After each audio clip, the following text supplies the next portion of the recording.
warahmatullahi wabarakatuh. A'udzu billahi minasy syaithanir rajim.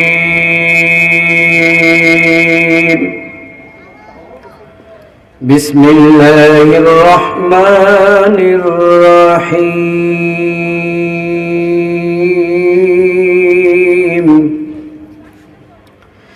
Alif Lam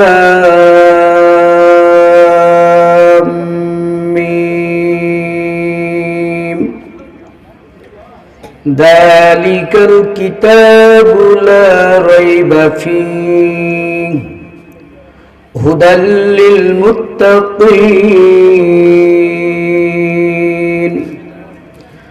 الذين يؤمنون بالغيب ويقيمون الصلاة ومما رزقناهم ينفقون والذين يؤمنون بما أنزل إليك وما أنزل من قبلك وبالآخرة هم يوقنون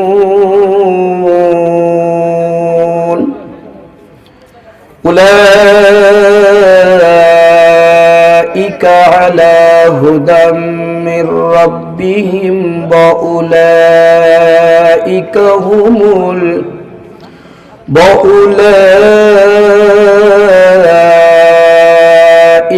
هم المفلحون صدق الله العظيم. الحمد لله نحمده ونستعينه ونستغفره ونعوذ بالله من شرور أنفسنا ومن سيئات أعمالنا من يهد الله فلا مضل له ومن يضلل فلا هادي له ونشهد أن لا إله إلا الله وحده لا شريك له ونشهد أن سيدنا وحبيبنا ومولانا محمدا عبده ورسوله الذي أرسله بالحق بشيرا ونذيرا وداعيا إلى الله بإذنه وسراجا منيرا فقد قال الله تعالى في كلامه المجيد وفرقانه الحميد. জবান ছেড়ে দিয়ে আমরা সবাই মিলে একসঙ্গে তেলাওয়াত করি আউযু বিল্লাহি মিনাশ শাইতানির রাজিম বিসমিল্লাহির রহমানির রহিম ইন্নাল্লাহা ওয়া মালাইকাতাহু ইউসাল্লুনা আলান নাবিয়্যি ইয়া আইয়ুহাল্লাযীনা আমানু সাল্লু আলাইহি ওয়া সাল্লিমু তাসলিমা. আল্লাহ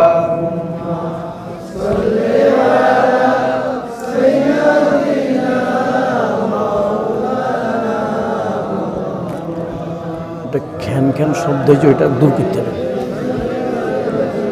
প্রাণ খুলে কণ্ঠ ছেড়ে দিয়ে জোরে বলুন আল্লাহুম্মা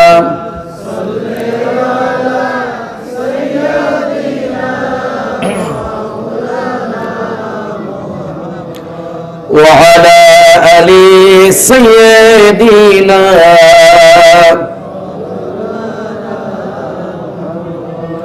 কঠিন হাসরের দিনে জানি না কপালে যে কি আছে,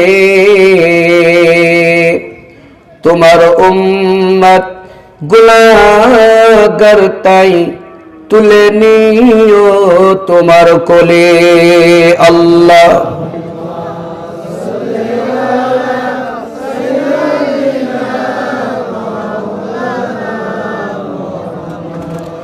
وعلى آله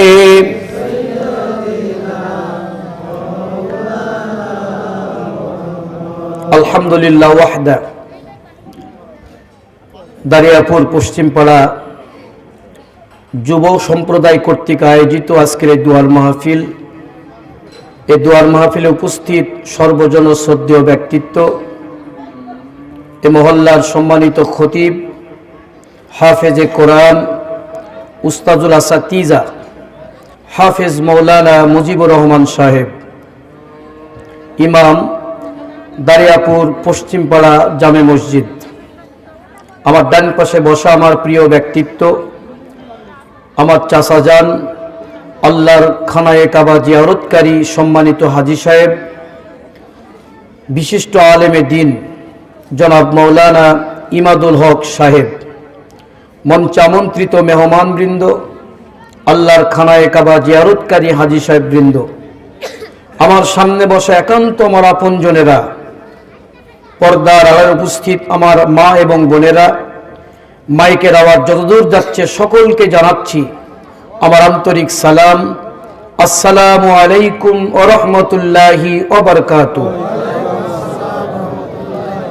আল্লাহ রাব্বুল আলামিনের দরবারে শুকরিয়া আদায় করি যে রব আমাদেরকে আজকের জান্নাতি সমাবেশে দোয়ার মাহফিলে হাজারো মানুষের মাঝ থেকে বাছাই করেছেন। যিনি আমাদেরকে বাছাই করে জান্নাতি সমাবেশে এসে বসার তৌফিক দান করলেন, এ তৌফিক আমরা লাভ করতে পেরে হৃদয়ের সবটুকুন ভালোবাসা উজাড় করে আমরা শুকরিয়া আদায় করি। সকলে পড়ি আলহামদুলিল্লাহ। কোরআনের সমাবেশে সবাই আসতে পারে না, সবার ভাগ্যে কোরআন জোটে না। কোরআনের মালিক নিজেই বলেছেন ইউদিল্লু বিহি কাসীরা ওয়া ইয়াহদি বিহি কাসীরা। কোরআন পেয়ে কেউ হেদায়েত পায়, আবার কোরআন থাকার পরে কেউ গুমরাহির মধ্যে নিমজ্জিত হয়ে যায়।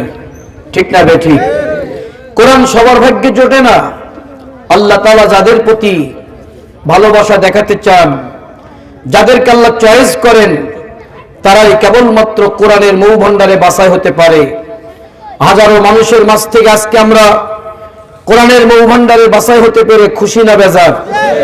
জোরে বলুন। যারা কনসালেন্টের যাত্রী, গান বাজনার যারা মেহমান, তারা কিন্তু কোরআনের মাহফিলে আসতে পারে না। ঠিক না বেঠিক? তাদের চরিত্র আল্লাহ রাব্বুল আলামিন সূরা বাকারার 15 নম্বর আয়াতে 1500 বছর আগে বলেছেন, উলাইকাল্লাযীনা আশতারাবুদ দালালাতা বিল হুদা। নবী হে, এমন কিছু মানুষ আছে যারা পথভ্রষ্টকে ক্রয় করে, খারাপ জিনিসকে ক্রয় করে হেদায়েতের পথে বাধা দেয়। এরকম জাত বাংলার মঞ্চে আসে না নাই?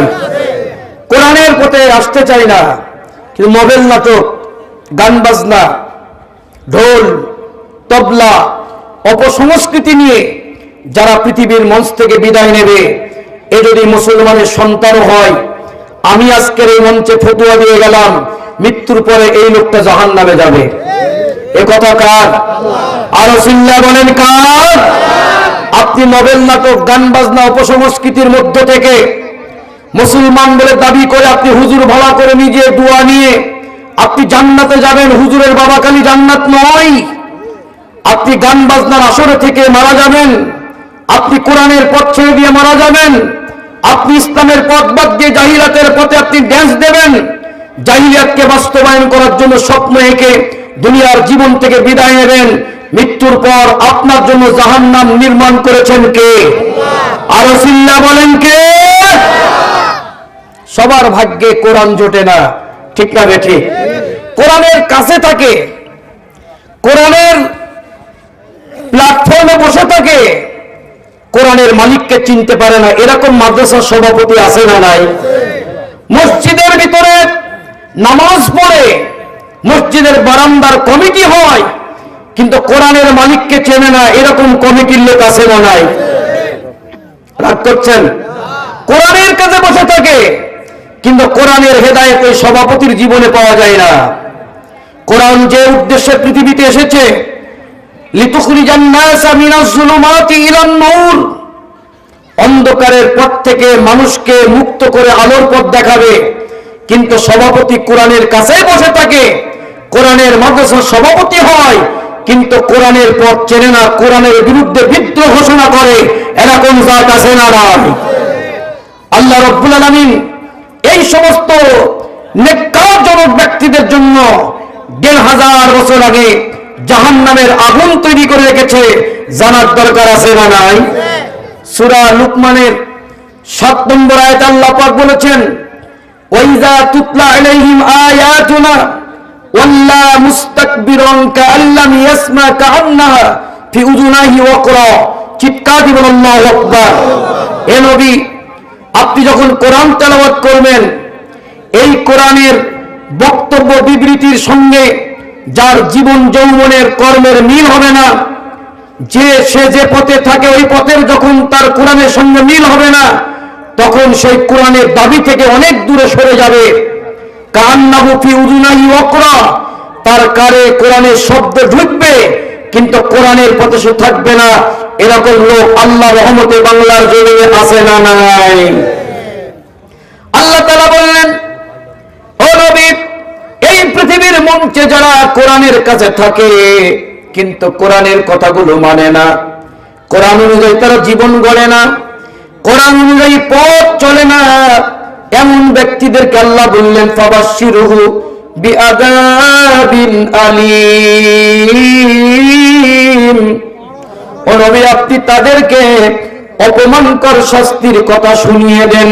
কথাকার তাই কোরআনের কাছে বসে থাকলেও হেদায়েত পাবে না, কিন্তু মাঠে রাখাল, মাঠের কামলা করে খায়, পরিশ্রম করে খায়, লেখাপড়া জানে না, আল্লাহর কোরআনের দাওয়াত পেয়ে কোরআনের ময়দানে কোরআনের পাল্লারে ভর্তি হয়ে কোরআনের ক্লাস করে করে কোরআন দিয়ে নিজের জীবনকে সাজিয়ে পরকালীন জীবনে আল্লাহর জান্নাত পাওয়ার আশায় এরকম মানুষ সমাজের বুকে আছে না নাই? ওরা ভিআইপি বলে দাবি করে, কোটম্যান আর ভালো সব গাইডে ভিআইপি হওয়া যায় না, তিনতলা বিল্ডিং এর মালিক হলে ভিআইপি হওয়া যায় না, কোটি টাকার মালিক হলে ভিআইপি হওয়া যায় না। আমার আল্লাহর ভাষায় কারা ভিআইপি জানার দরকার আছে না নাই? ও আমার দারিয়াপুরবাসী, 2 তলা বিল্ডিং এর মালিকরা ভালো করে কান খাড়া দিয়ে জানালা খুলে দিয়ে, শীতের কারণে আসতে পারেনি, জানালা খুলে দিয়ে শুনুন, আপনি ভিআইপি না মাঠে খাটা লোকটা কোরআন পড়নেওয়ালা ভিআইপি?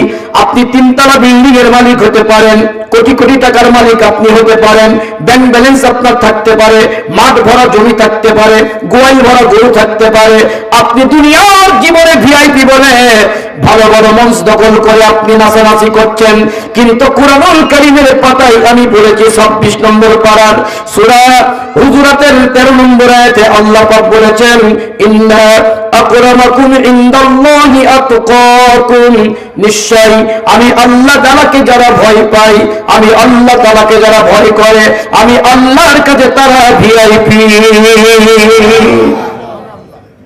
কে বললেন?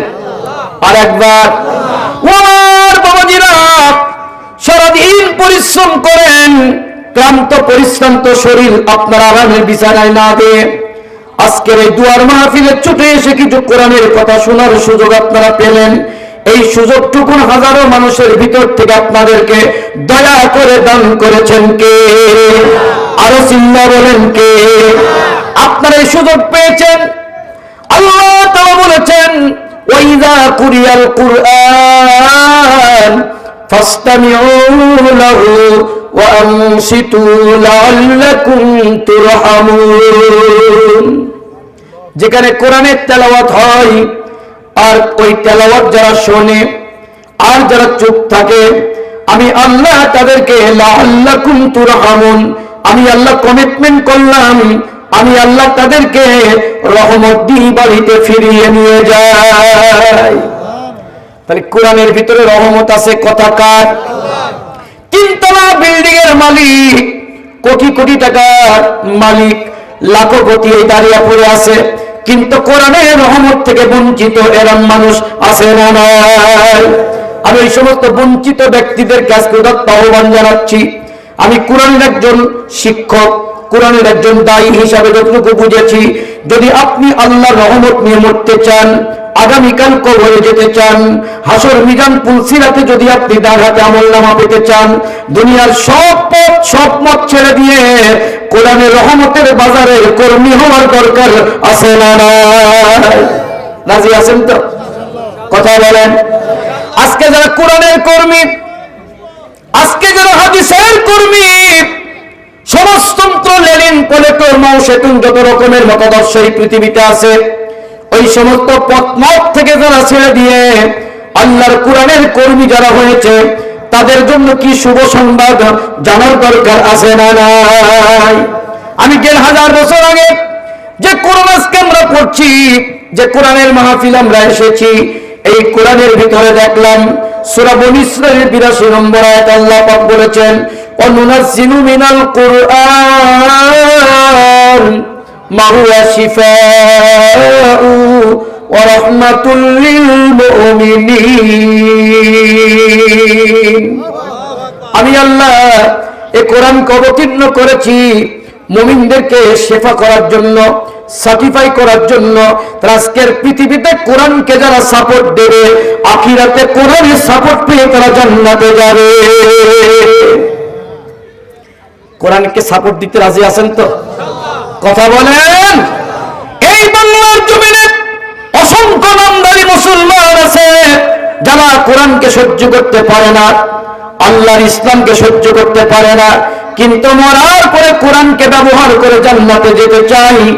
এদের সম্পর্কে একটু জানতে হবে, জানার দরকার আছে না নাই?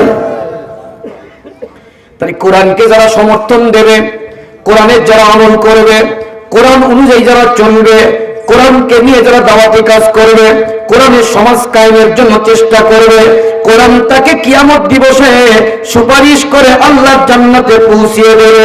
আজকের পৃথিবীতে মরণ পর্যন্ত আমরা থাকবো কোরআনের সাথে। রাজি আছেন? কথা বলেন। কোরআনের সাথে যারা থাকবে, কোরআন তাদের সাথে মউতের পরে থাকবে এবং তাদেরকে জাহান্নামের কঠিন আযাব থেকে তাদেরকে মুক্ত করে আল্লাহর জান্নাতের ভিতরে ঢুকাই দেবে। কষ্ট হচ্ছে? পরিশ্রম করে আপনারা যে কোরআনের ময়দানে বসে আছেন রাতের আধারে, এই জন্য আপনারা অসন্তুষ্ট হয়েছেন, কষ্ট পেয়েছেন। যাদের ভাগ্যে কোরআন নেই তারা এই জায়গায় আসতে পারবে না। যাদের কলিজা, যাদের রক্ত, যাদের চিন্তা, যাদের চেতনা, যাদের অ্যাক্টিভিটিস অপসংস্কৃতির জড়িত, এই সমস্ত নামধারী মুসলমানরা কোরআনের মাহফিল সহ্য করতে পারে না। ঠিক না ঠিক? কারণ আমি কোরআন পড়ে দেখেছি। হামিমা সিদ্দার ২৬ নম্বর আয়াতে পেয়েছি, আল্লাহ বলেছেন, ওয়াকাল আল্লাযীনা কাফারু লা তাসমাউ লিহাযাল কুরআন। কাফেরদের আন্দোলন, কাফেরদের দাওয়াত, কাফেরদের সংগ্রাম হলো, তারা বলে কোরআন শুনো না, কোরআন দেখি না, কোরআনের ওয়াজে কোনো প্রয়োজন নেই, তোমরা হইচই করো, টিন বাজাও, 140 জারি করো, কোরআনকে স্তব্ধ করে দাও, তাহলে আমরা মুহাম্মদের আদর্শ বিজয় লাভ করব। এরকম জায়গা আছে না? না। মরার আগে তুমি কোরআন বন্ধ করে দিবা, মরার আগে কোরআন বলা বন্ধ করে দিবা, মরার পরে তোমার বাবারও ক্ষমতা নেই কোরআনের মালিকের কাছে হাত তুলে আল্লাহ জান্নাত পাওয়া। ঠিক না ঠিক? তাহলে আমরা যারা কোরআন শুনতে এসেছি, কোরআনের মৌ ভান্ডারে বসেছি রাতের আধারে, আমরা কি রহমত নিয়ে বাড়ি ফিরতে রাজি আছি? কথা বলেন। রহমত নিয়ে রাতের আধারে যদি বাড়ি যেতে চান, আজকে ওয়াজ আমল করতে হবে দুইটা। কয়টা? সবাই বলেন। কোরআন তুমি বলে দাও। আজকের এই পশ্চিম পাড়ার যুবক বন্ধুরা গানের পরিবর্তে, নাচের পরিবর্তে আল্লাহ কোরআনের মিলন মেলা কায়েম করে কোরআন শোনার ব্যবস্থা করে দিল। আমরা কোরআন শুনতে আসলাম, আমরা দুইটা সবক নিয়ে রহমত নিয়ে বাড়ি ফিরতে চাই। আল্লাহ সেই দুইটা সবক কি তুমি বলে দাও। সূরা ইয়াসিনের 11 নম্বর আয়াত আল্লাহ পাক বলেছেন, ইন্নামা তুনদিরু মান ইত্তাবাআয যিকরা ওয়া খাশিয়ার রাহমান বিল গায়ব ফাবাশশিরহু বিমাগফিরাতিন ওয়া আজরিন কারীম। নিশ্চয় যে বা যারা তাদের রবকে না দেখে ভয় করে আর রবের দেওয়া বিধানের যারা অনুসারী হয়, রবের দেওয়া বিধানকে যারা অনুকরণ করে, ফাবাশশিরহু বিমাগফিরাহ, রব তাদের জীবনের গুনাহমুক্তির শুভ সংবাদ দিয়েছেন। তাহলে ভয় করতে হবে কাকে? সবাই বলেন আরেকবার। 2 নম্বর, রবের দেওয়া বিধান মানতে হবে। এই জমিনে আল্লাহর কোরআনের বিধান ছাড়া কারো বিধান মানব না, এই ঘোষণা যে ব্যক্তি দিতে পারবে, আমার আল্লাহর ঘোষণা হবে তাকে ক্ষমা করা হবে। এবার আপনার জীবনে কার বিধান লাগানো আছে আপনি খেয়াল করুন। আপনার সংস্কৃতির ভিতরে কার বিধান ঝুলানো আছে আপনি খেয়াল করুন। আপনার বাড়ির ভিতরে কার সংস্কৃতি ঝুলানো আছে আপনি একটু খেয়াল করুন। আপনার বাড়ির সাথে কার আদর্শটা মানুষ আপনি খেয়াল করুন। আপনার বাড়ির দেওয়ালে কোন মানুষের আদর্শ ছবিটা মানুষ আপনি খেয়াল করুন। আপনার দিনের ভিতরে, আপনার সংস্কৃতির ভিতরে, আপনার চেতনার ভিতরে একমাত্র শুধুমাত্র ছবি থাকতে হবে, ভালোবাসা থাকতে হবে, আদর্শ থাকতে হবে, একমাত্র শুধুমাত্র আমার প্রিয় নবীজির। ঠিক না ঠিক? আপনি অন্যের আদর্শ, অন্যের ভালোবাসা বাড়ির দেওয়ালে টানিয়ে রেখে আল্লাহর জান্নাতে যেতে পারবেন না। আমি চ্যালেঞ্জ করলাম, যদি আপনি দেখে নিতে পারেন, বুঝে নিতে চান, এখনই আমার টেবিল ওয়াজ জমা দিতে পারেন, তাহলে এই পৃথিবী থেকে আল্লাহর নবীর ভালোবাসা নিয়ে, আল্লাহর নবীর আদর্শের ধারণ লালন পালন সংস্কৃতি আন্দোলন করে যদি আমি আপনি পৃথিবীর ময়দান থেকে বিদায় নিতে পারি, আজকের কোরআনের মালিক আমাদের ঘোষণা করিল, আমি তোমাদেরকে রহমত থেকে ভর্তি করাইয়া বাড়িতে পাঠাই দিব। খুশি না বাজার? কোরআনের সাথে থাকবো তো? কথা বলেন, রাজি আছেন তো? কোরআনের সাথে যারা থাকবেন, আমি তাদের উদ্দেশ্যে একটা সূরা তেলাওয়াত করেছি। সর্ববৃহৎ সূরা, সূরা আল বাকারা, 286টি আয়াত দিয়ে সূরাটা সাজানো, 40টি রুকু আছে। এর ভিতর থেকে আমি আপনাদের সামনে মাত্র 5টি আয়াত তেলাওয়াত করেছি। আজকের এই আয়াতের হেডলাইন হলো, কুরআনুল কারীম থেকে হেদায়েত পাবে কারা? জানার দরকার আছে না নাই? 1 নম্বর ওয়াজ, কোরআন থেকে হেদায়েত পাবে কারা? 2 নম্বর, হেদায়েতের উপর সুপ্রতিষ্ঠিত আছে কারা? 3 নম্বর, এই পৃথিবীর মঞ্চ থেকে বিদায় নেওয়ার পরে সাফল্যমণ্ডিত হয়ে আল্লাহর জান্নাতে যাবে কারা? 3টা বিষয়ের উপর আমি 1 ঘন্টার ভিতরে আলোচনা শেষ করব। আল্লাহ তাআলা আমাদের সকলকে আজকের এই আয়াতের উপরে যে কথাগুলো শুরু হবে আমরা বলবো, শুনবো, আমল করার তৌফিক দান করুন। সকলে পড়ি আমিন। এত সে বলেন আল্লাহুম্মা সাল্লি আলা সাইয়্যিদিনা ওয়া আলা আলি সাইয়্যিদিনা। আলহামদুলিল্লাহ, সর্ববৃহৎ সূরা, সূরা আল বাকারা আপনাদের সামনে তেলাওয়াত করেছি। এটা মাদানী সূরা, মক্কায় অবতীর্ণ হয়েছিল। এই সূরার ভিতরে 72টি আইটেম দিয়ে আল্লাহ পাক সাজিয়েছেন। আমি 72টি আইটেমের উপর আলোচনা করব না। সংক্ষেপে কোরআন থেকে হেদায়েত পাবে কারা আর হেদায়েতের উপর সুপ্রতিষ্ঠিত আছে কারা, আজকে তাদের চেহারাগুলো আমরা কোরআনের পাতা থেকে দেখে নিয়ে আমি আমার চেহারাটাকে হেদায়েতের পথের ওই অবলম্বনগুলো দিয়ে, উপকরণ দিয়ে আমি আমাকে সাজিয়ে আমি কিয়ামতের মাঠে কোরআনের সুপারিশ পেয়ে আল্লাহর জান্নাতে যেতে চাই। রাজি আছেন ইনশাআল্লাহ? আছেন? শুরুতে আমি বলি, বাকারা, বাকারা মানে গাভী। বাকারা মানে কি? কথা বলেন। আল্লাহ গরু দিয়ে কেন শুরু করলেন? আবার কুরআনুল কারীমের পাতায় শেষ সূরা, সূরাতুন নাস, মানুষ দিয়ে কেন শেষ করলেন? আইয়ামে জাহিলাতের মানুষগুলো চরিত্র ছিল গরুর মতো। গরু মানুষেরও ক্ষতি করে, মালিকেরও ক্ষতি করে, পরেরও ক্ষতি করে। ঠিক না বেঠিক? গরু কে মালিক আর কে পর এটা কি গরু জানে? আইয়ামে জাহিলাতের মানুষগুলো ছিল পশুর ন্যায়, গাধার ন্যায়, শিয়ালের ন্যায়, কুকুরের ন্যায়, জানোয়ারের ন্যায়। কে মালিক আর কে পর এটা কিন্তু গরু বুঝতো না। কিন্তু গরু মার্কা মানুষগুলোকে আমার আল্লাহ সাইজ করার জন্য নবী পাঠালেন। যারা এই নবুয়তের মিশন দিয়ে নিজের জীবন যৌবনকে সাজালো, আমার আল্লাহ তাদেরকে পৃথিবী থেকে মানুষ হিসাবে, দুনিয়ার জীবন থেকে মানুষ হিসাবে তাদেরকে মৃত্যু দিয়ে আমার আল্লাহ তৈরি করা জান্নাতে নেবে। কষ্ট হয়েছে? কথা বলেন, রাগ হচ্ছে না তো? অনেকের কিন্তু কোরআন শোনা পর রাগ হয়। আসেন, কেউ হইতে করবেন না। তাহলে গরু মার্কা লোকগুলাকে মানুষ বানাবার জন্য আল্লাহ কি দিলেন? সবাই বলেন, গরু মার্কা মানুষগুলোকে আল্লাহ কোরআন দিলেন। আপনারা যারা মিলে ধান মানতে যান, এক জায়গায় আপনারা ধান দেন, এক জায়গায় চাল বের হয়, আরেক জায়গায় কি বের হয়? গুরু বের হয়।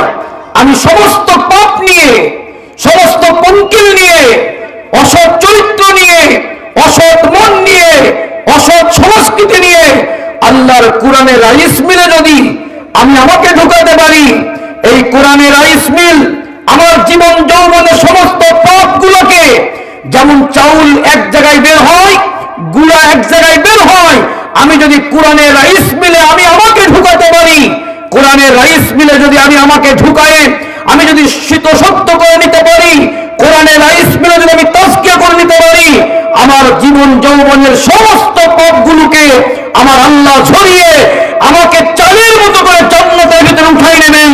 এই ক্ষমতা আমার আল্লাহর আছে না নয়? হাত উঁচু করে আছে না নয়? কোরআনের ভিতরে ঢুকতে হবে। রাজি আছেন তো নাকি রাজি হবেন না? আমি যদি ধান রাইস মিলের ওই ব্যারেলের ভিতরে ঢুকাই, তাহলে কিন্তু একদিকে চাউল বের হবে আর একদিকে গুঁড়া বের হবে। আমিও যদি পাপ নিয়ে কোরআনের ভিতরে ঢুকাতে পারি নিজেকে, আমার জীবনের সমস্ত পাপ কোরআন বন্ধ করে দিয়ে আমাকে পুণ্যবর্তীদের কাতারে আমার আল্লাহর কোরআন উঠায়ে আমাকে সবার উপরে হযরত বেলালী মর্যাদা দিয়ে আল্লাহ জান্নাতের সার্টিফিকেট দান করবে। সেই কোরআন থেকে আজকে আমরা কয়েক মিনিট কথা শুনবো। রাজি আছি তো? কথা বলেন। আমরা যে কোরআন থেকে কথা শুনবো, এই কোরআনের মালিক আমাদেরকে প্রথম জানালেন আলিফ লাম মিম। এগুলি কোরআনের অলংকার। কোরআনুল কারীমের পাতায় 29 জায়গায় এই শব্দগুলো আছে।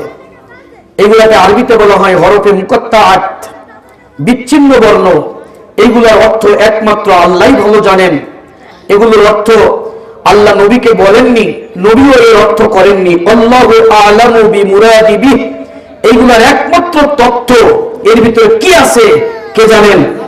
সবাই বলেন। এই কথা বলার পর আল্লাহ সুবহানাহু তাআলা বললেন যালিকাল কিতাবু লা রাইবা ফীহি। এর ভিতরে যত বক্তব্য বিবৃতি আমি আল্লাহ দিয়েছি, কোন রকমের সন্দেহ নাই। ঘোষণাকার সবাই বলেন। কোরআনের ভিতরে কোনো সন্দেহ নাই। কে বললেন?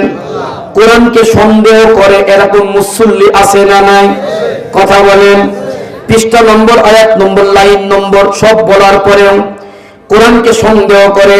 আজকে দাঁড়িয়াপুরের আমরা যারা মুসলমান, এ কোরআনকে শুধু নামাজ, রোজা, হজ, যাকাত, দান, পর্দা, এই 5টা বিষয়কে আমরা স্বীকার করি, বিশ্বাস করি।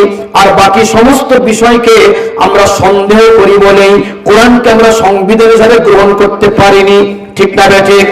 আমার বাবাজিরা, নামাজকে বিশ্বাস করলাম, হজকে বিশ্বাস করলাম, যাকাতকে বিশ্বাস করলাম, কিন্তু কোরআনের আরো অসংখ্য আয়াতকে আমি অবিশ্বাস করলাম। কিন্তু আমার আল্লাহ কোরআনুল কারীম নাজিল করার পরপরই বললেন এর ভিতরে যত বক্তব্য বিবৃতি আমি আল্লাহ দিয়েছি, কোন রকমের সন্দেহ নাই, কোনো ভুল নাই। চ্যালেঞ্জ করলেন কে? তাহলে এই কোরআনকে যদি কেউ সন্দেহ করে তার কি ঈমান থাকবে? কথা বলেন। আর একবার জোর হলো না।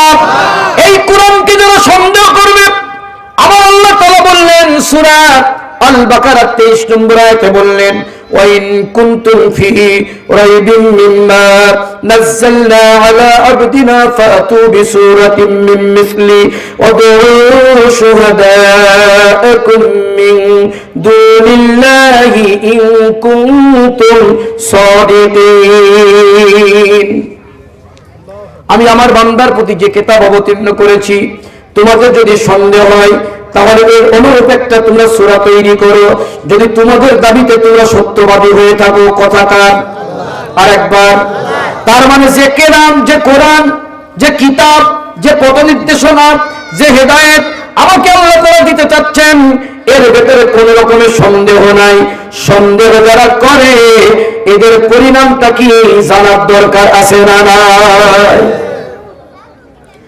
যারা নামাজের জন্য কোরআনকে বিশ্বাস করেন, রাজনীতিতে কোরআনকে অস্বীকার করেন, আন্দোলনে কোরআনকে অস্বীকার করেন, পররাষ্ট্রনীতিকে কোরআনকে যারা অস্বীকার করেন, আমি তাদের কাছে বলে যেতে চাই, যারা কোরআনকে অবিশ্বাস করেন, আমার আল্লাহ ১,৫০০ বছর আগে চমৎকার করে বলেছেন, আমি মসজিদে নামাজ পড়তে গেলাম, নামাজ পড়তে যাওয়ার পর আমি যে দল করি ওই দলটার সঙ্গে আমার কোরআনের কথার মিল হচ্ছে না, আমি যে আদর্শ মানি ওই আদর্শের সঙ্গে মিল হচ্ছে না, আমি যার ছবিটা নিয়ে যাকে প্রতিদিন কুর্নিশ করি তার সঙ্গে রসুলের সঙ্গে আমার মিল হচ্ছে না, তখন দেখবেন তার মনের ভিতরে উলুর ভাব হয়, মনটা টাটায়, মনটা খারাপ করে। এরকম নামাজি লোক সমাজে আছে না নাই? কষ্ট হয়েছি? নামাজি কেমন ইমামও আছে, এরকম আলেমও বাংলাদেশে আছে, ঠিক না ঠিক? আমার বাবাজিরা ১,৫০০ বছর আগে আল্লাহ তাআলা বললেন সূরা মুহাম্মদের ৯ নম্বর আয়াত, যালিকা বিআন্নাহু কারিহু মা আনজালাল্লাহু ফাহাবাতা আমালুহুম, আমি আল্লাহ পাক যা নাজিল করেছি এই নাজিল করা বিধান শোনার পরে যার মনটা খারাপ হবে আমি আল্লাহ তার আমলকে বাতিল করে দেব। অনেকে বলছে সুবহানাল্লাহ। বাংলাদেশে অনেক হাজী সাহেবের আমল বাতিল হয়ে আছে, বাংলাদেশে অনেক মুরব্বীর আমল বাতিল হয়ে আছে, বাংলাদেশে অনেক নামাজি লোকের আমল বাতিল হয়ে যাচ্ছে, সে কিন্তু জানে না। লক্ষ লক্ষ টাকা মাদ্রাসায় দান করে, লক্ষ লক্ষ টাকা জমি দান করে, কিন্তু তার আমল যে নষ্ট হয়ে আছে একটা কারণে সে নিজেও জানে না। তাহলে আজকে আমার আপনার আমল যাতে নষ্ট না হয় এই কথাগুলো জানার দরকার আছে না না? জবাব দিচ্ছেন না, ভয় পাচ্ছেন নাকি? তাহলে আমল করি কার উদ্দেশ্যে? নামাজ পড়ি কার উদ্দেশ্যে? দান করি কার উদ্দেশ্যে? জমি দান করি কার উদ্দেশ্যে? এখানে যদি কার উদ্দেশ্যে? আল্লাহ যদি আমার নামাজ, আমার জিকির, আমার কালাম, আমার দাওয়াত যদি তালাক দিয়ে দেয়, কেন তালাক দিচ্ছে, কেন বাতিল করে দিচ্ছে, এইগুলো জানার দরকার আছে না নয়?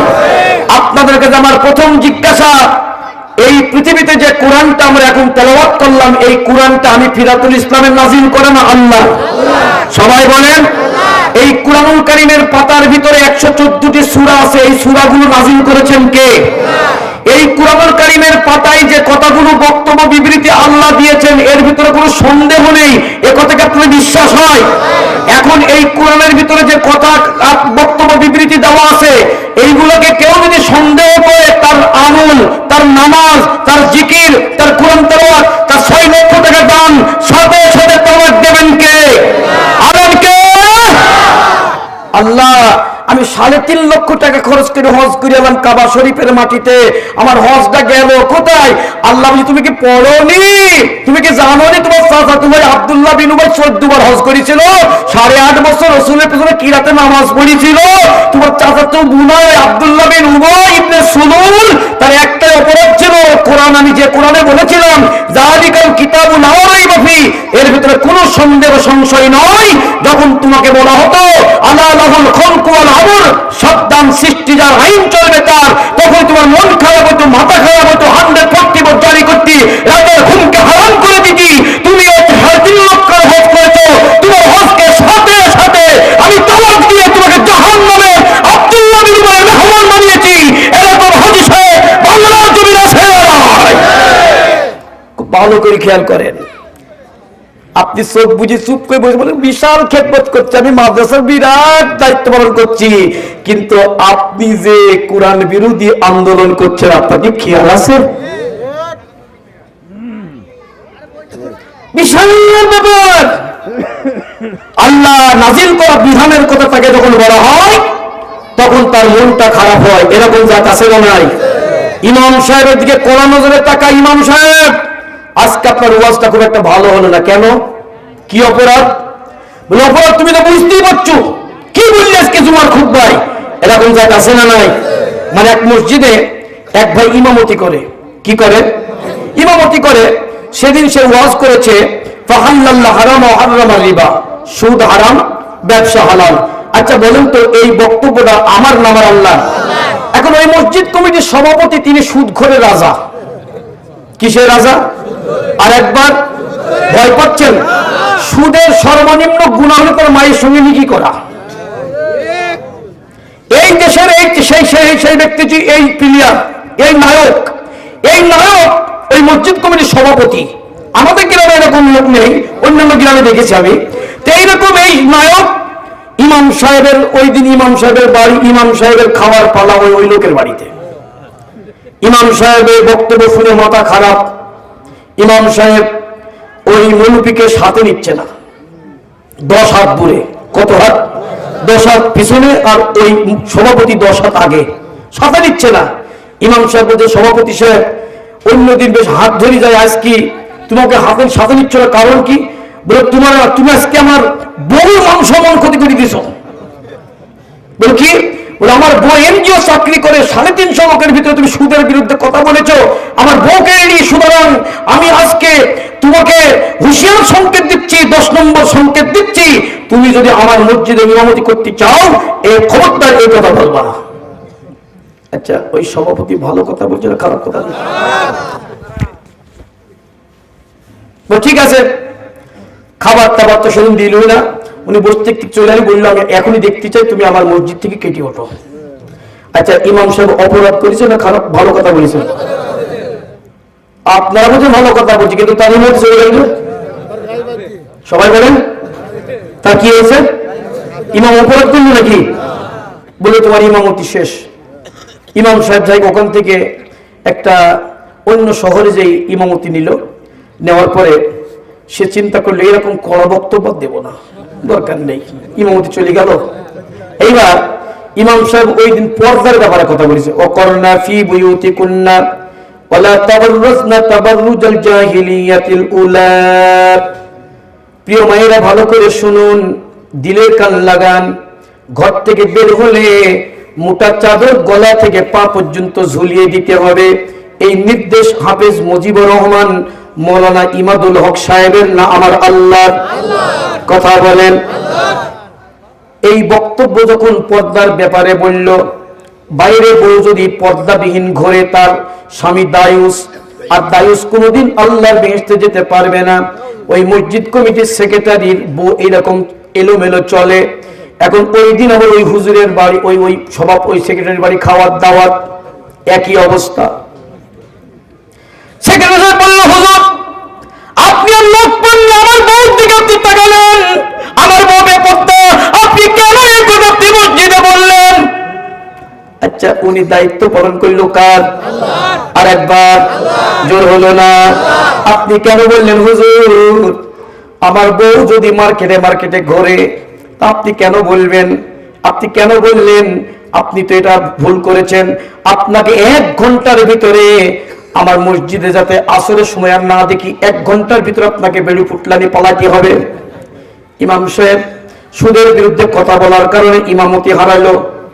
এখানে পর্দার পক্ষে কথা বলতে যে ইমামতি হারালো। ইমাম সাহেব কান্ধরি বলল, জীবনে বাংলা বক্তব্য দেব না, একদম গেরু গ্রামে, চাষা গ্রামে ইমামতি লাগবো, আর জীবনেও কোনোদিন হক কথা আর বলবো না। ইমাম সাহেব সিদ্ধান্ত ভালো নিল না খারাপ করলো? কথা বলেন। আর বলেন ইমাম সাহেব গ্রামের একটা বেদুইন গ্রামের চাকরি নিল।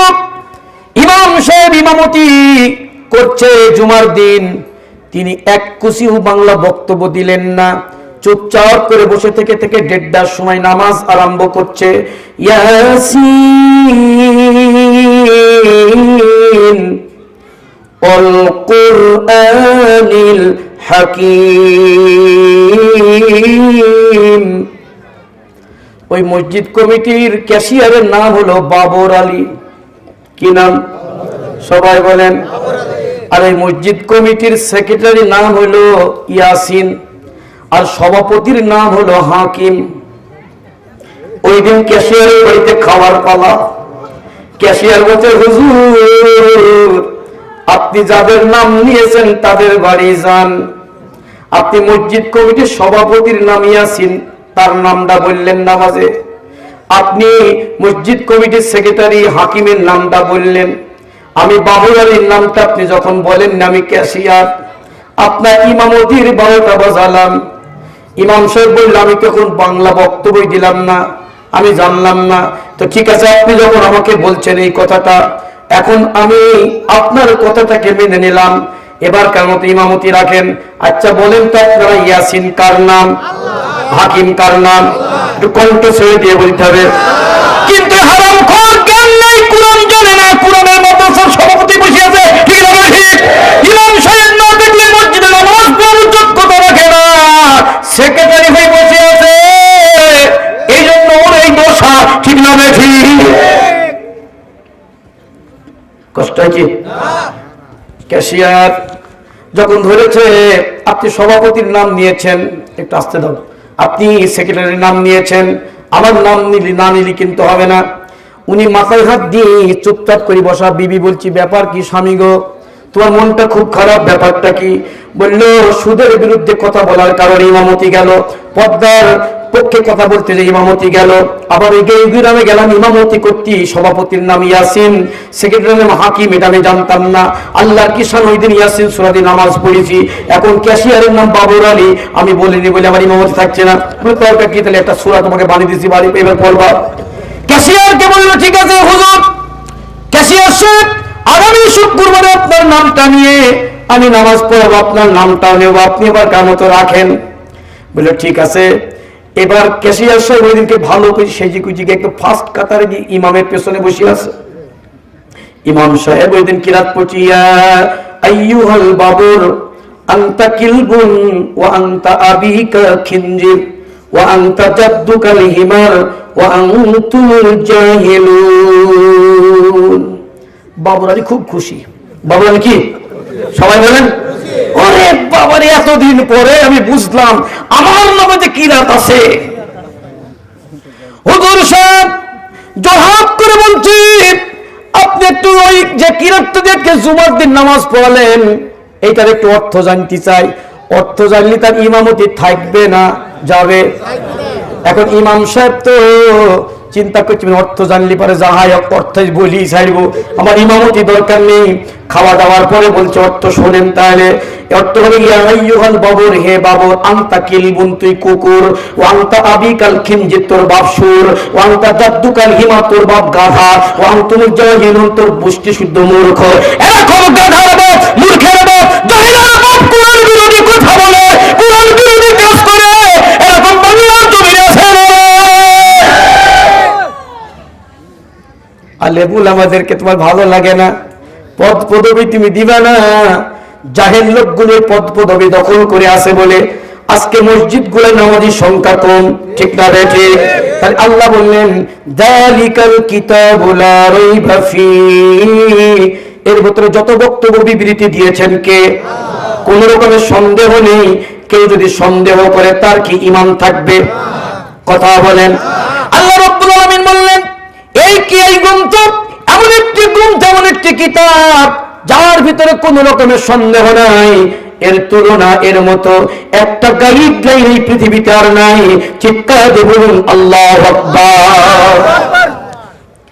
2 নম্বর আল্লাহ বললেন হুদাল লিল মুত্তাকিন, ইহা থেকে পথ পাবে, ইহার ভিতর থেকে হেদায়েত পাবে তারা, এই কোরআনের মালিককে ভয় পায় যারা। তাহলে কোরআন থেকে হেদায়েত পর একটাই শর্ত, সেই শর্ত হলো কার ভয়? আর একবার জোরে বলুন না। তাহলে কোরআন থেকে হেদায়েত পাবে তারা, আল্লাহ তাআলাকে ভয় পায় যারা।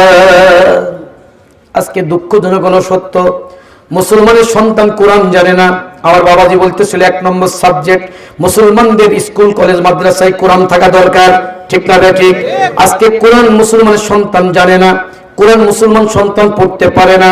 তাহলে সেই কোরআনের হেদায়েত যদি আমরা পেতে চাই, কোরআনের ময়দানে ঢুকতে চাই, কোরআনের মালিকের দেওয়া দায়িত্ব পালন করতে চাই, কোরআনের মালিকের দেওয়া সবক অনুযায়ী আমার ব্যক্তি, পরিবার, সমাজকে, রাষ্ট্র সাজাতে চাই, তাহলে সর্বপ্রথম কোরআনের মালিকের হেদায়েত গ্রহণ করার দরকার আছে না? ও মুসলমানের সন্তান, আমার ভাগ্যে হেদায়েত জুটলো না, ইন্ডিয়ার আমার বোন মরিয়মের ভাগ্যে হেদায়েত জুটলো। চিৎকার দিয়ে বলুন আল্লাহু আকবার। একজন হিন্দু মেয়ে মুসলিম স্কুলে লেখাপড়া করতে যে মুসলিম টিচারের কাছ থেকে কোরআন শিখে 17 মাসে আল্লাহর কোরআনের হাফেজা হয়ে গেছে, নাম রেখেছেন মরিয়ম। চিৎকার দিয়ে বলুন আল্লাহু আকবার। তাহলে হেদায়েতের মালিক কে? আর একবার, আমি কোরআনের সভাপতি, কোরআনের মাদ্রাসায় থাকি, তারপরেও আমি আমার জীবনকে পাল্টাতে পারলাম না, সিগারেট ছাড়তে পারলাম না, জর্দা ছাড়তে পারলাম না, তামাক ছাড়তে পারলাম না, আমি দুনিয়ার জীবনে যত রকমের অপসংস্কৃতির পথ আমি ছাড়তে পারলাম না। এতে প্রমাণিত সত্য আমাকে হেদায়েত দেন নাই কে? কষ্ট হচ্ছে? মরিয়ম আমার 17 মাস আল্লাহর কোরআনটা মুখস্থ করে রাতের আধারে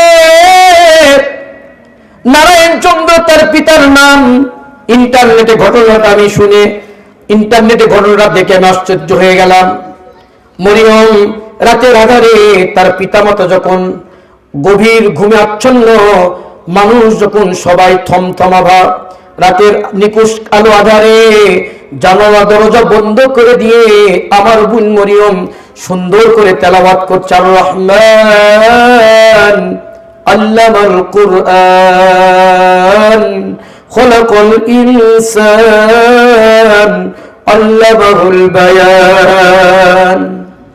রাতের আধারে যখন আমার বোন তেলাওয়াত করছেন, জানালার ফাঁক দিয়ে শব্দ ভেসে নারায়ণ চন্দ্রের কানে ঢুকলো। নারায়ণ চন্দ্রের ঘুম ভেঙে গেল। নারায়ণ চন্দ্র ওই কোরআনের সুর ধরে জানালার কাছে গিয়ে ডাক দিল, তুমি দরজা খোলো, তোমার ঘর থেকে কোরআনের শব্দ বের হচ্ছে, মনে হয় তোমার কণ্ঠের এটি আওয়াজ। ওই মরিয়ম কোরআন বন্ধ করে না, কোরআন বন্ধ করে না, কোরআন তেলাওয়াত করতে আসে, তেলাওয়াত করতে আসে। এক পর্যায়ে যারা দরজা ভেঙে মরিয়মের ঘরে প্রবেশ করে কোরআনের কপিটা কেড়ে নিয়ে তাকে মারতে শুরু করলো। মরিয়ম বলছে, বাবা নারায়ণ চন্দ্র, তুমি আমাকে যতই মারো না কেন, মেরে মেরে আমাকে রক্তাক্ত করে দিবা।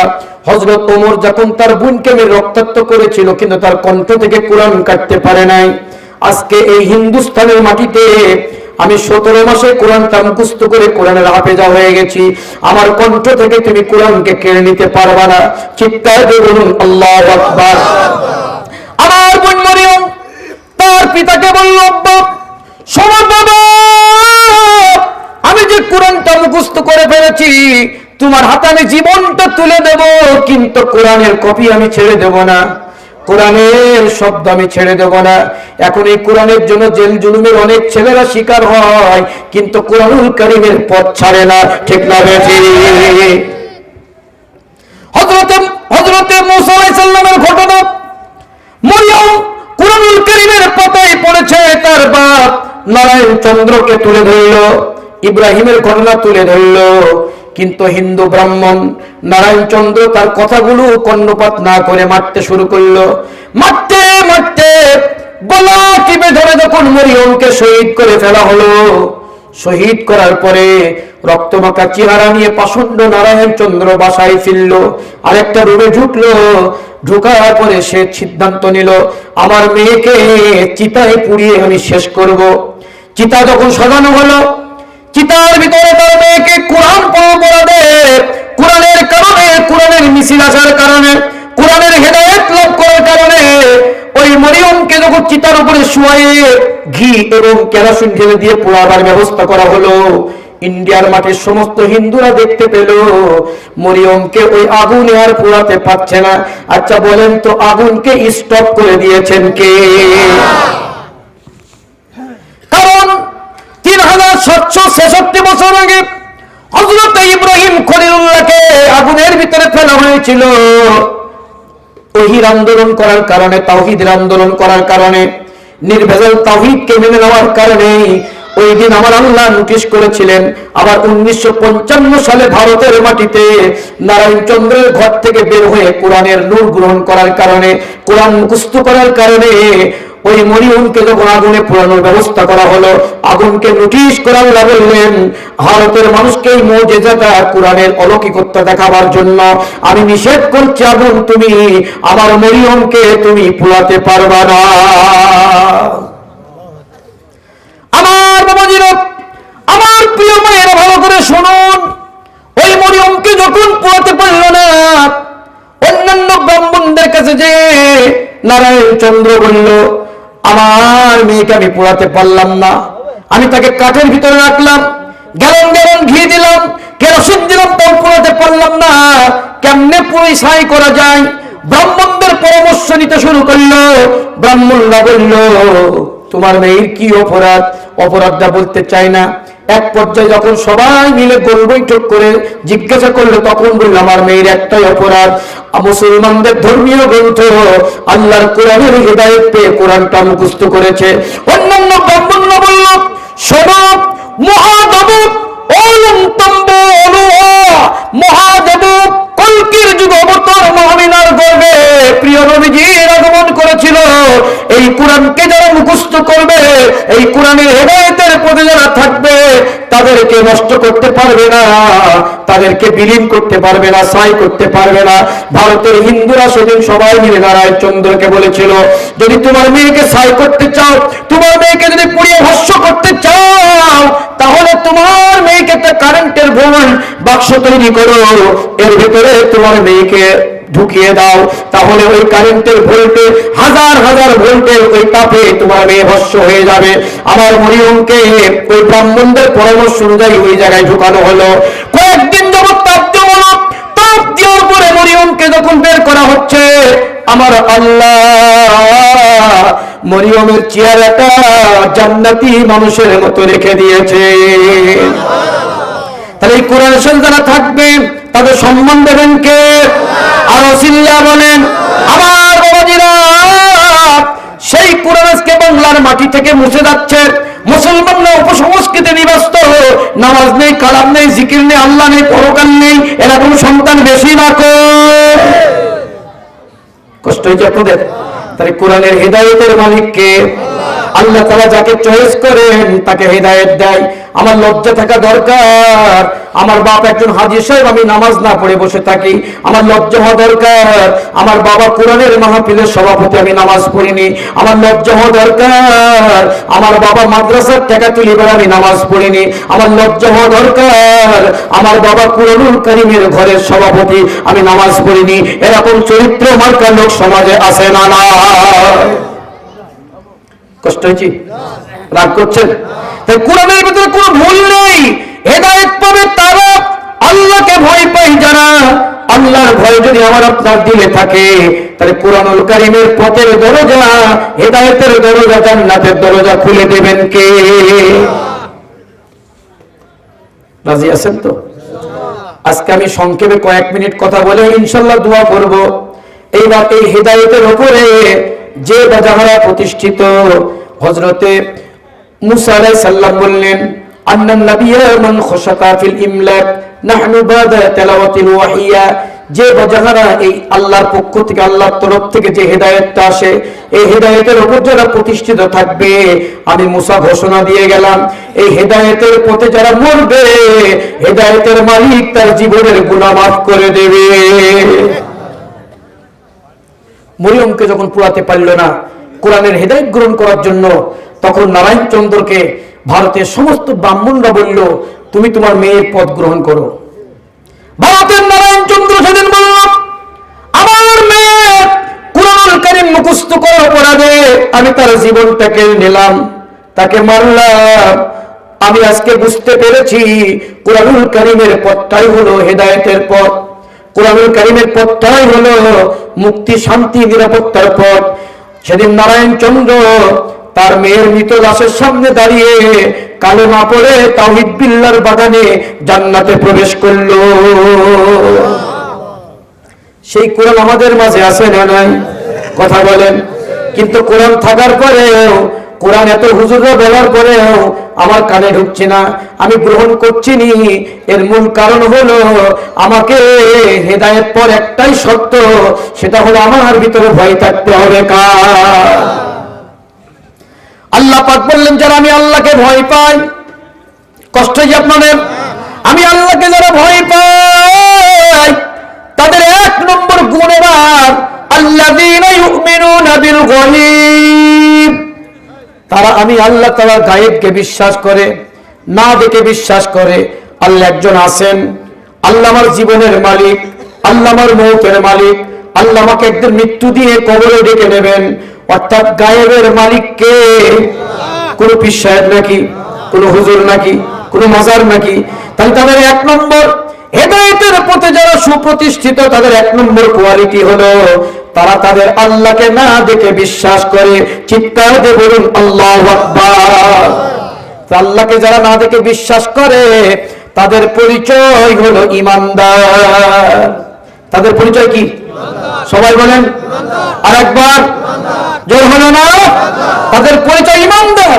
আল্লাহকে যারা না দেখে বিশ্বাস করে, আল্লাহর ভয় পেয়ে আল্লাহর দেওয়া হেদায়েতের মালা দিয়ে নিজের জীবনকে যারা সাজিয়েছে, তারা হলো ঈমানদার। তার ঈমান আনার পরে আল্লাহ বলছেন সত্যিকারের ঈমানদার কারা? শোনো, সূরা হুজুরাতের 15 নম্বর আয়াতে আল্লাহ পাক বলেছেন, ইন্নামাল মুমিনুনা আল্লাযীনা আমানু বিল্লাহি ওয়া রাসূলিহি সুম্মা লাম ইয়ারতাবু ওয়া জাহাদু ফি সাবিলিল্লাহি বিআমওয়ালিহিম ওয়া আনফুসিহিম ওয়া উলাইকা হুমুস সাদিকুন। যারা সত্যিকারের ঈমানদার, আল্লাহকে না দেখে বিশ্বাস করে, তারা ঈমান আনে আল্লাহ এবং রাসূলের উপরে। ঈমান আনার পরে পেছনে ফিরে যায় না। আগে যে তরিকায় ছিল ওই তরিকায় তারা ফিরে যায় না। এখন তারা চলে কার তরিকায়? সবাই বলেন আল্লাহর তরিকায় যারা চলে, আল্লাহর নবীর আদর্শে তারা চলে এবং সন্দেহ পোষণ করে না। তাহলে আমি আপনি যদি সন্দেহ পোষণ করি তাহলে আমার কি ঈমান থাকবে নাকি? কথা বলেন। আমার বাবাজিরা, হযরত ওয়াইল রাদিয়াল্লাহু তাআলা ঈমান যখন আনলো, ঈমান আনার কারণে তাকে প্রচুর পরিমাণে মার দেওয়া হলো, প্রচুর পরিমাণে তাকে কষ্ট দেওয়া হলো, বাড়ি থেকে তাকে তাড়িয়ে দেওয়া হলো। এরপরেও কিন্তু আল্লাহ এবং রাসূলের প্রতি ঈমান আনার পরে কোনো সন্দেহ পোষণ করে নাই। ঈমানের পথে অটল অবিচল থেকে শাহাদাতের মৃত্যু নিয়ে অন্ধকার কবরে চলে গেছে। তারপরেও তারা কিন্তু ঈমানের পথ, হেদায়েতের পথ ছাড়ে নাই। ঠিক না বেঠি?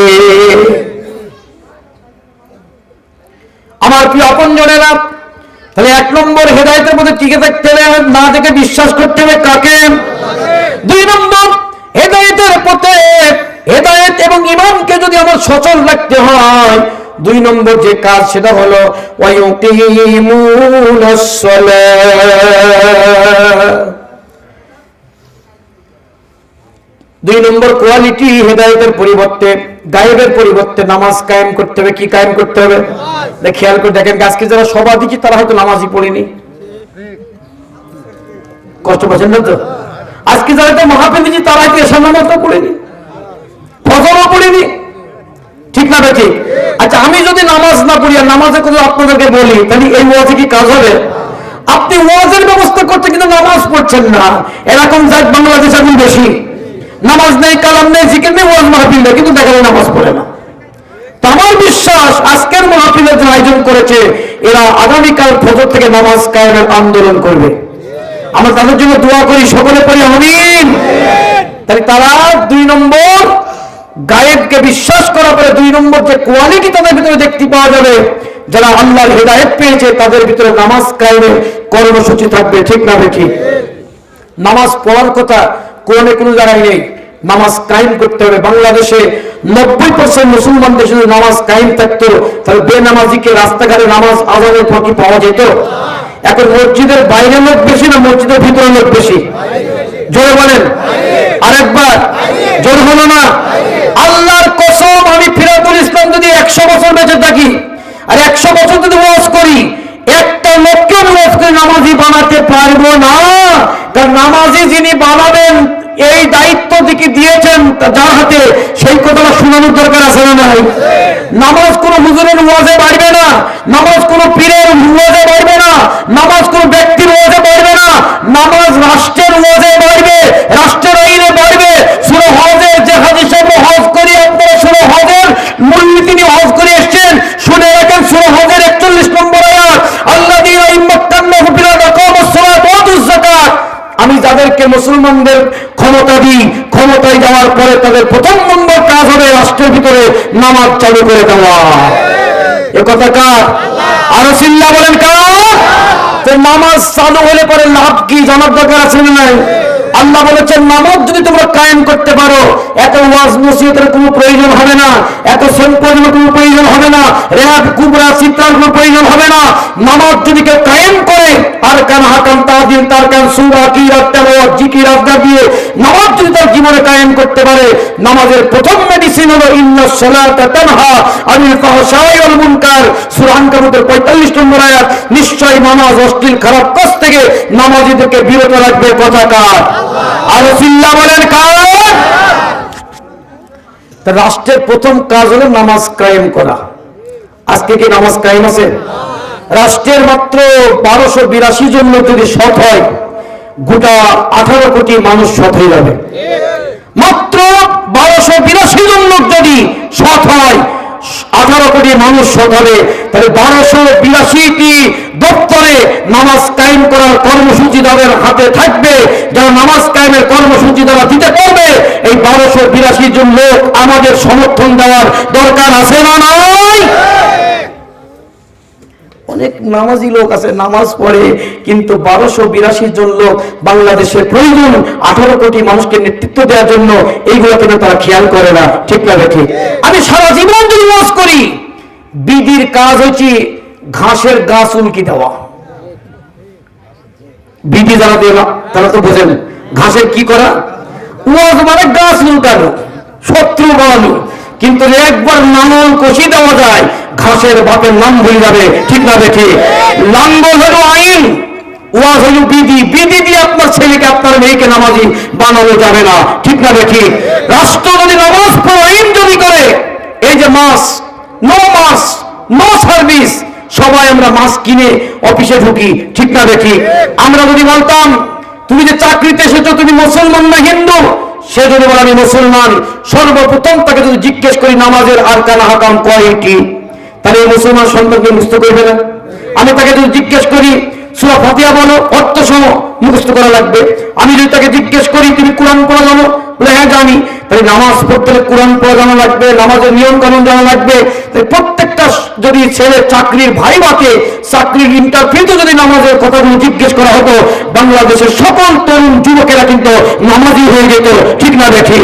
কিন্তু এই ব্যবস্থা কি বাংলাদেশের শিক্ষা ব্যবস্থায় আছে? আমি হুজুর যতই নামাজ পড়ি বলে না কেন, এই যারা সভা দিচ্ছি তারা কাল সকালে নামাজ পড়বে না। খোঁজ দিয়ে দেখেন, তুমি আগামী বছর নিতেও না, আমি অবুঝে আসে না। আমি ওয়াজের কাঙ্গাল নয়। তাহলে আল্লাহর প্রতি যদি আমি ঈমান আনি, হেদায়েতের দরজায় যদি আমি থাকতে চাই,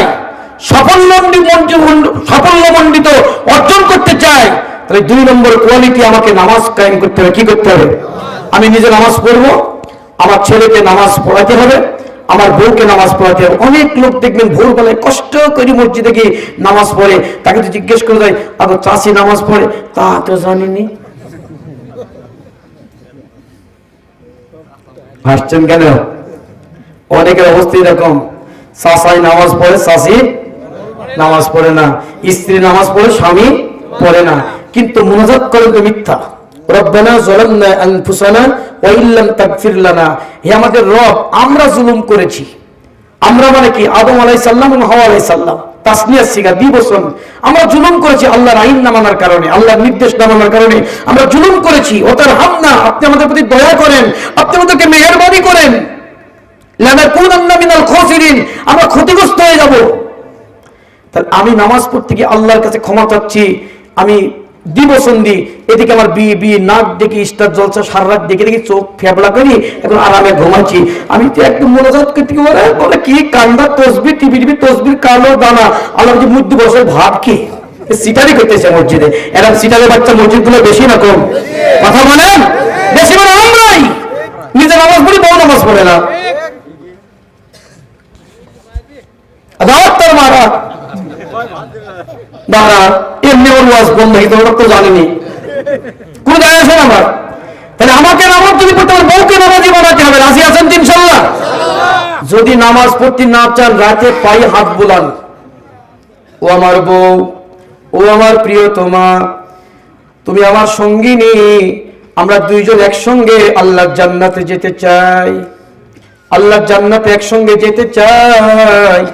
ওঠো, কুমুসলা মুতাআজ্জিমান মান তাদারাকা হিব্বুকা মান আহাব্বাকা মিন উদাইস। আমি আর তুমি যদি এক জামাতে নামাজ পড়ি, আর তোমাকে যদি আমি নামাজি বানাতে পারি, তোমার পেট থেকে যে সম্পদগুলো বের হবে ওগুলো আবু বকর বের হবে, মা খাদিজা বের হবে, আয়েশা বের হবে, রাবিয়া বসরি বের হবে। ওগো বিবি, ওঠো ওঠো, দুনিয়ার জীবনে আমরা দুইজন যদি নামাজি হইতে পারি তাহলে আমাদের জীবন থেকে বের হবে নামাজি সন্তান। এই জন্য বিবিকে নামাজি হওয়ার দরকার আছে না না? আমি নামাজ পড়ি ভালো আসলাম, আসার পর দেখলাম আমার বিবি ঠ্যাঙের উপর ঠ্যাং তুলি টিভিটা নিয়ে সুন্দর করে দেখছি। এবার আমি বললাম তাহলে ভাতটা তুমি এখানে যেন আমি একটু দেখি। মিথ্যা কথা বললাম? আমি নামাজ পড়ে আসলাম, কাকুতি মিনতি করি কত কি করে আসলাম, আসার পরে এবার টিভিটা খাটি দিয়ে আমার স্ত্রী দেখছি। এবার আমি বললাম তাহলে খাবারটা এখানে যেন সুপায় বসে আমিও দেখি। এইবার ওই স্বামী স্ত্রী যদি মিলন হয়, তাদের দ্বারা যদি সন্তান পৃথিবীতে বের হয়, ওই সন্তান কিন্তু বাপজান আল্লাহর ওলিতে পরিণত হবে না। তাহলে আমরা নিজেরাই ভুল করছি। সকালবেলায় ভুল করার পরে বিকাল বেলায় তওবা করলে এ তওবা কিন্তু মাফ হবে না। এই জন্য আমি আপনাদের অনুরোধ করব, নামাজ কায়েম করার দরকার আছে না না?